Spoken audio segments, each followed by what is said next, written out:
Awesome. Okay. So I wanted to thank all of y'all for coming this afternoon to hear my final presentation for my public speaking class for Southeast Community College in Lincoln, Nebraska. I'm here to convince all of you that the health benefits of owning a pet outweigh anything else.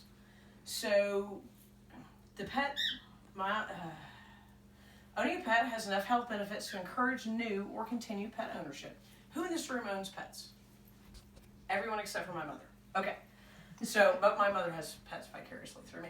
So the health benefits include social, physical, and emotional improvements. 65% of U.S. households own pets, and they're reaping the social, physical, and emotional benefits to their health. And that's an article from Get a Pet Doctor's Orders from Moore & Arden in 2002. I did a survey for my class, and 100% of the people in my class had owned a pet at some point. 75% said they would own a pet again. 25% said they would not. Now keep in mind there's only 4 of the people in my class besides me.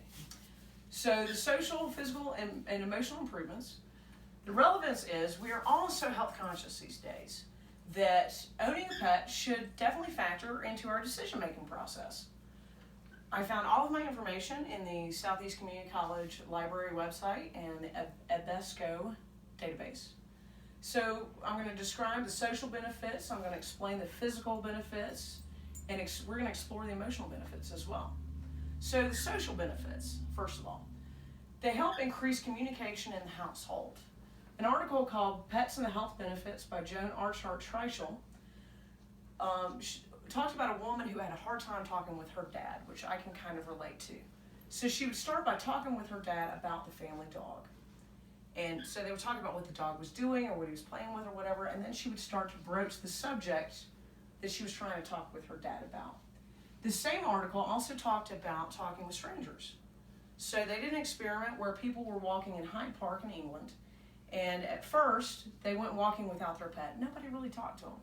The second time they went through with their pet, people would stop and talk to them and ask them about what kind of dog that was and about the age of the dog, and they talked to that person and they pet that dog, and they had a lot more interaction with strangers. Having a pet also creates common bonds with coworkers and classmates and just other people in general. We all go to work and talk about our pets just like we do our kids. We talk about the vets, we talk about all that kind of stuff. So there was also a study called Pets and Health Benefits about autistic children and dolphins. And an 18-year-old autistic boy named Michael had only said 2 words. He'd only said dad and beer in his whole life. And he got to where he would say, yep. He would make clicking noises at the dolphins, and he would reach for people to get their attention, to get them to go and look at the dolphins, which for an autistic child is amazing. And these were sustained changes. These weren't something that happened and went away when he stopped interacting with the dolphins. So that is a really cool social benefit. Physical benefits of owning a pet.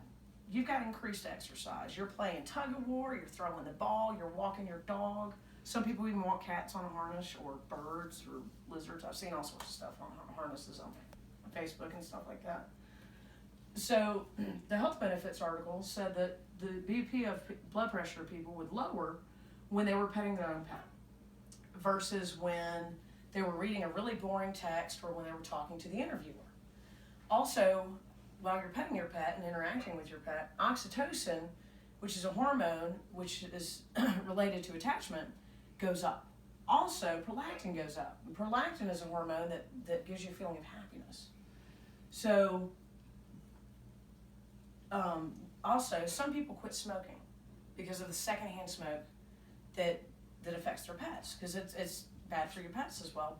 Birds, I have a bird over there, cats, dogs. So the U.S. Public Health Service has an article in 2015 that says knowing the adverse effects helped a lot of people to quit smoking, which is a really cool health benefit that I never even would have thought of. So, and then we have the emotional well-being. So pets give us a feeling of companionship. We do best medically and emotionally when we feel attached to another. That's from a Harvard Health letter. This is especially true in the elderly because they feel needed and they have someone to talk to, and it gives them a sense of purpose. It also gives me a sense of purpose, to be honest. We feel more connected with the world around us when we have a pet. It gives us a positive outlet for tactile stimulation. There's an article called Pets and the Health Benefits from Jean Archett-Treicher. And she said it gave, and I kind of have issues with this just because of the way it's worded, but it gave men a positive, healthy outlet for touching and petting and rubbing and stroking. They were able to have a positive outlet for tactile stimulation, which, women get that too. So we've all talked about the social benefits within family and strangers, and the physical benefits, which is better exercise, lower blood pressure, it helps decrease stress, emotional well-being. Owning a pet should definitely factor into one's lifestyle choices.